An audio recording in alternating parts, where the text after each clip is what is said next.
Investment की चीज़ें, share बाज़ार के अंदर न्यूज़ जो आ रही है उसको समझने की रणनीति पर टिकी हुई है।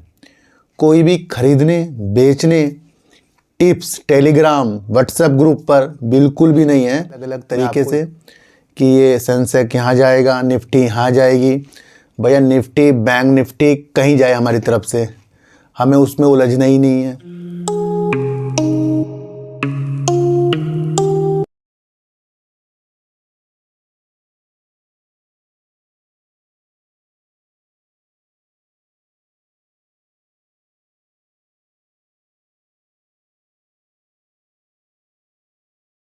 नमस्कार, मैं स्वागत करता हूं आपका अपने ही चैनल पर जिसका नाम है सार्थक बाजार से। आज बात करेंगे वेदांता की। एमके ग्लोबल 600 रुपये की रेटिंग दे रहे हैं कि भैया यहाँ तक के जाएंगे, खरीद की रेटिंग बना रहे हैं। क्यों बना रहे हैं उसके बारे में बातचीत करेंगे। एनएमडीसी ने अपनी फरवरी का डाटा पेश किया है कि उसने लोहा एसेट में कितना वृद्धि कर ली है उत्पादन में, तो उसके बारे में समझेंगे। बात करेंगे स्पाइसजेट अपने बेड़े में विस्तार करके और पटरी पर लौट रही है, उसके बारे में भी आज हम बातचीत करेंगे। मैं आपको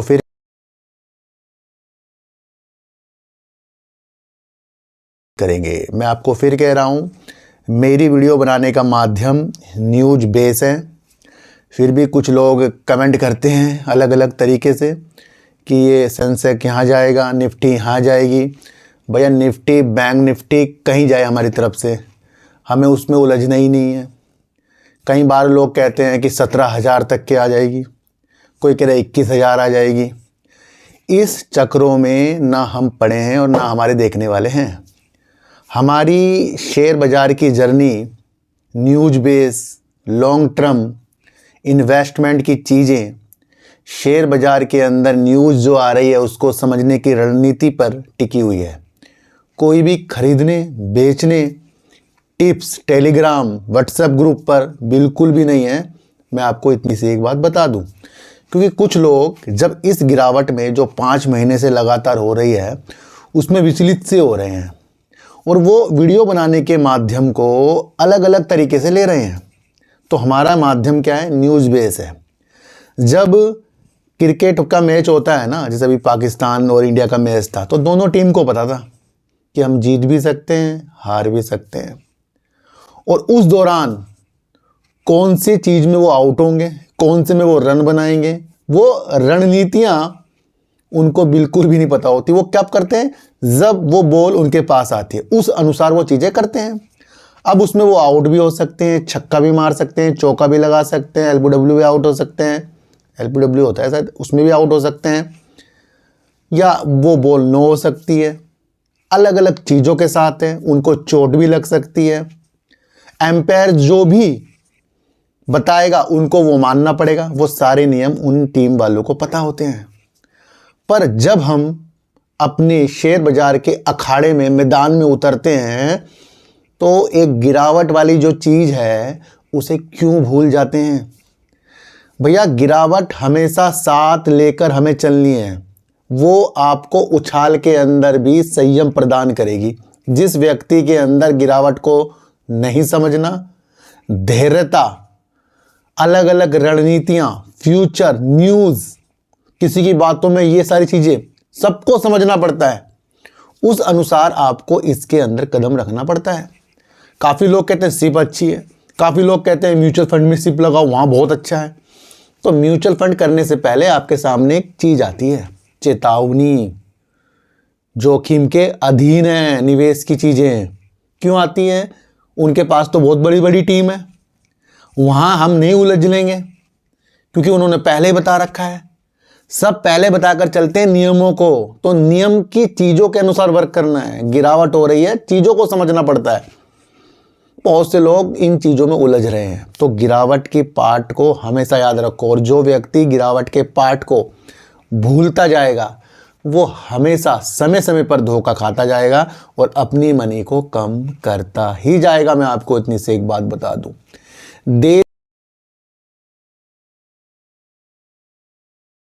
देश का सबसे बड़ा एनएमडीसी भारत के अंदर लोहा अशक का उत्पादक है और उसने अपनी फरवरी के महीने में अपनी लोहा अशक की चीज़ों को बताया कि उसने कितना कर लिया है।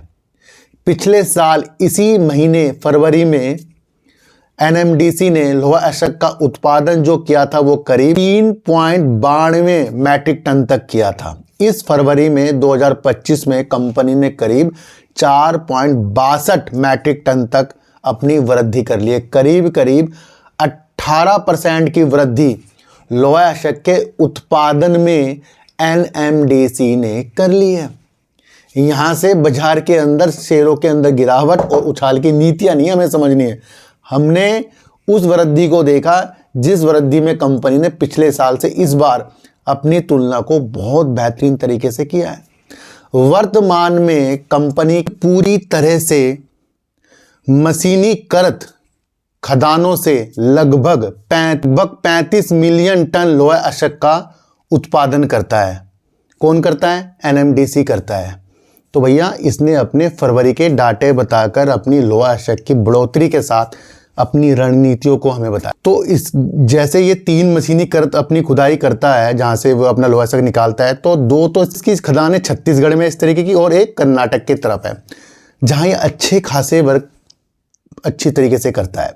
तो भैया हम रणनीतियाँ समझ रहे हैं कि कंपनी क्या क्या चीज़ें कर सकती है।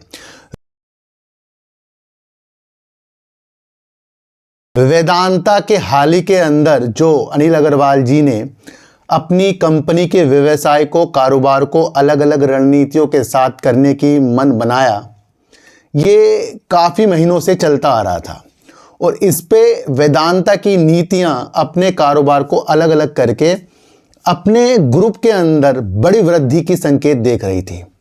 क्योंकि अगर कंपनी अपने कारोबार को अलग अलग लिस्ट करेगी, यानी कि एक वेदांता अलग 5 कंपनियों करेगी, तो उनका मार्केट कैप भी अलग अलग डिवाइड हो जाएगा और जिस तरीके से कंपनी का अलग अलग बिजनेस होगा उसके अंदर से जो भी कारोबार अच्छा उन्नति करेगा तो उस हिसाब से कंपनी के शेयर प्राइस आगे आपको देखने को मिलेंगे। पहला सवाल ये है कि कंपनी की ये जो रणनीतियाँ है ये होगा कब, तो इस बारे में हमें कंपनी बताएगी। पर एमके ग्लोबल फाइनेंशियल सर्विसेज ने हमें एक चीज़ बताई है कि वो वेदांता के जो टारगेट है करीब 600 रुपये करीब के देख रहा है, जिसके अंदर 21% की बढ़ोतरी और करीब 9% का लाभांश यानी कि डिविडेंड उपज की चीज़ें सोच रहा है। इस तरीके से करीब वो 30% की वृद्धि वेदांता के अंदर देख रहा है ना। तो भैया 600 के टारगेट निकल कर आ रहे हैं एमके ग्लोबल के तरफ से, ये हमारे टारगेट नहीं है। और उसने भी इसी तरीके से बयां किया है जिस तरीके से अपने कारोबार को अलग अलग तरीकों से, और ये जो चीज़ें हैं इसके अंतिम चरण की तरफ है। यानी कि अगर वेदांता अपने कारोबार को अलग कर रहा है तो ये इसका अंतिम चरण है। और अंतिम चरण का मतलब होता है कि कभी भी इस बारे में वो वेदांता हमें बता सकता है ना। डेट नहीं आई भैया, कभी भी बता सकता है। तो एमके ग्लोबल ने कुछ जांच परख कर चीज़ें ही इसके बढ़ोतरी और लाभांश और इसके जो अलग अलग चीज़ें हैं उसको देखकर उसने हमें चीज़ों को बताया है।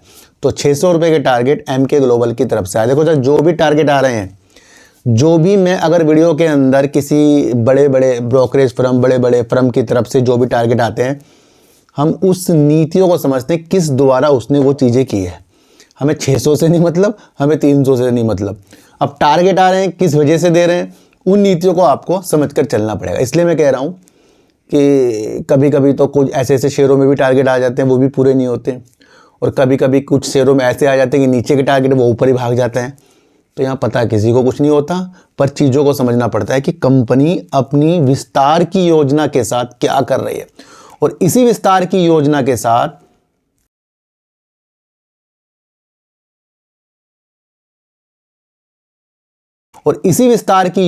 साथ कौन आगे बढ़ रहा है? स्पाइसजेट। और स्पाइसजेट एक न्यूज़ निकल कर आ रही है कि वो अपने बेड़े का विस्तार करके अपनी चीज़ों को पटरी पर ला रहा है। दिसंबर के महीने में स्पाइसजेट ने अमेरिका स्थित कंपनी के साथ, स्थित कंपनी जो इंजन का रख रखाव अन्य वर्क में भी काम करती है, जिस कंपनी का नाम है स्टैंडर्ड एरो, उसके साथ एक समझौते भी किए हैं, जिसकी वजह से वो अपने विमानों के रखरखाव, इंजन की चीज़ों को देखकर आगे की स्थितियों के साथ बढ़ना दिसंबर के वक्त स्पाइसजेट ने देखा। कम लागत कम ली एयरलाइंस स्पाइसजेट ने हाल ही में समाप्त दिसंबर तिमाही के दौरान हर 9 दिन में एक विमान जोड़ा है। तो ये भी आप समझना, इस तरीके से उसने परिचालन बेड़े की क्षमता को 55% तक के वृद्धि के साथ बढ़ाया है। दूसरी तरफ अगर हम देखें तो इस दौरान 10 विमानों को जोड़ने से उसे नए स्टेशनों के लिए उड़ानें शुरू करना और उस तरीके से जुड़ने की मदद मिली जिसे उसने पहले ही बंद कर दिया था। यानी कि कंपनी अपनी विस्तार की योजना विमानों के बेड़ों के साथ बढ़ाती जा रही है। अगर हम एक चीज़ और समझें, जो 10 विमानों को अभी हाल ही में क्वार्टर में जोड़ा, उससे कई चीज़ों के लिए इसके परिचालन में भी सुधार हुआ है। तो रणनीतियों के साथ चीज़ें अगर हम देखें तो बेस्ट बनती जा रही है। अगर हम दिसंबर 2024 का इसका क्वार्टर 3 देखें तो कंपनी ने करीब 1231 करोड़ की सेल्स और करीब करीब कंपनी ने 25 करोड़ का प्रॉफिट कर दिया था। तो कंपनी अपनी चीज़ों को पटरियों पर ला रही है। अगर हम इसकी दूसरी चीज़ समझें तो वहाँ पर आपको देखने को मिलेगा कि स्पाइसजेट के पास 28 विमानों के साथ सबसे छोटा इसके पास बेड़े हैं और इससे एक ही कम जो है वो है अकाशा एयर, जिसके पास 27 विमानों का बेड़ा है। तो अभी काफ़ी कम विमान स्पाइसजेट के पास है। दूसरी तरफ अगर हम एक चीज़ और देखें कि बकाया भुगतान ना होना और नकदी की कमी के कारण इसके आधे से अधिक विमान जो है ज़मीन पर खड़े हैं। तो ये भी आपको समझकर चलना पड़ेगा। अभी हाल ही में कंपनी ने करीब 3000 करोड़ रुपए जो जुटाए थे, उसमें से करीब 800 करोड़ रुपए तो ग्राउंड विमानों को फिर से उड़ाने के लिए कंपनी इन पैसों का यूज भी करेगी। तो यहाँ पर रणनीतियाँ जो है भैया स्पाइसजेट अलग अलग ढंग से बना जा रहा है, जिसमें से कुछ विमान जो इन 800 करोड़ रुपए रखे हैं, जिसमें से कुछ विमानों के लिए इसने इसमें खर्च भी किए और करीब करीब उनको अपनी सेवाओं को और अच्छा करने के लिए इसको मदद भी मिली है। तो कंपनी अपनी बेड़ों को बढ़ाने की स्थितियों के साथ आगे बढ़ती जा रही है। स्पाइसजेट का दावा है उसके करीब करीब 17 जो विमान इस तरीके से खड़े पड़े हैं, उसके अंदर से करीब करीब 10 विमानों को वो अप्रैल 2025 तक फिर से उड़ान भरने की स्थितियों के साथ आगे बढ़ रहा है। तो भले ही स्पाइसजेट अभी अपने विमानों की स्थितियों के साथ 28 विमानों के साथ चीज़ें कर रहा हो, पर अगर हम देखें कि भारत के अंदर जो भी पर्यटन स्थल हैं या अभी आपको कुंभ की चीज़ें भी देखने को मिली है, अयोध्या की चीज़ों भी देखने को मिली, तो वहाँ पर स्पाइसजेट बढ़ चढ़कर अपनी चीज़ों को बढ़ा रहा है। और कहीं ना कहीं दिसंबर के महीने में इसने अमेरिका स्थित कंपनी के साथ जो साझेदारी की है अपने उड़ानों को फिर से विमानों को फिर से उड़ाने के लिए, तो अपने कहीं ना कहीं बेड़ों को बढ़ाने की स्थिति के साथ आ रहा है।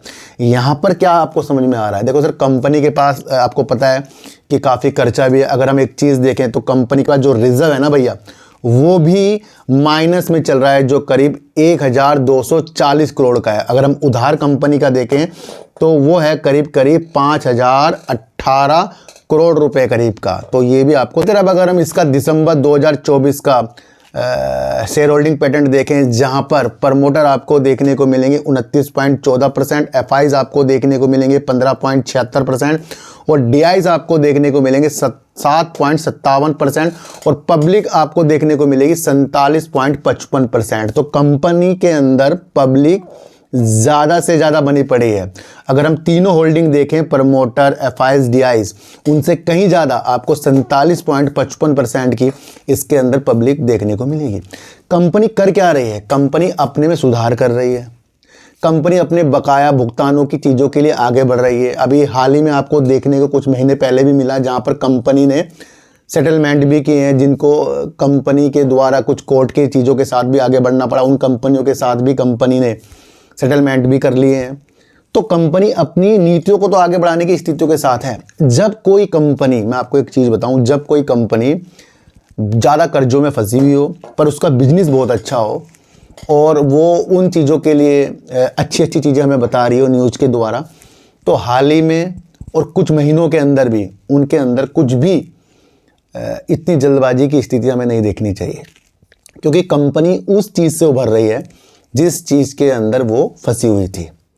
कर्जे में, विमान में कभी कभी कोई प्रॉब्लम आना, बहुत प्रॉब्लम की स्थितियों के साथ स्पाइसजेट था। पर अब अपने क्वार्टर की स्थितियों के साथ अगर हम देखें तो सुधार की नीतियों के साथ कंपनी ने 25 करोड़ का प्रॉफिट भी किया है।